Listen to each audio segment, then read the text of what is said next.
सध्याच्या राजकीय घडामोडींवर आधारित ठाण्यात ठिकठिकाणी होळीची सजावट करण्यात आली आहे। ठाण्यातील किसन नगर परिसरात उपमुख्यमंत्री एकनाथ शिंदे हे सहकुटुंब होलिका दहनामध्ये सहभागी झाले। यावेळी उपमुख्यमंत्री एकनाथ शिंदेंनी सर्वांना होळीच्या शुभेच्छा देऊन नैसर्गिक रंग वापरण्याचं आवाहन केलं।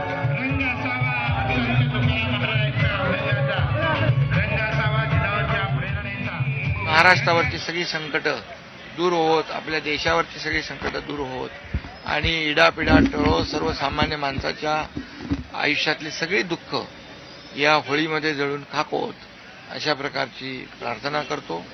आणि उद्या रंगपंचमी आहे।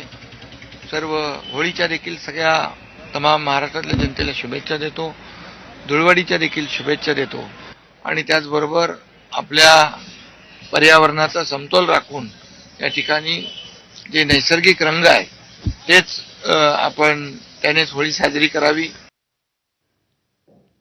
आणि ठाण्यामध्येच विठाई प्रतिष्ठान या सामाजिक संस्थेच्या वतीनं विशेष मुलांच्या साथीनं होळी खेळण्याच्या उपक्रमाचं आयोजन करण्यात आलं होतं।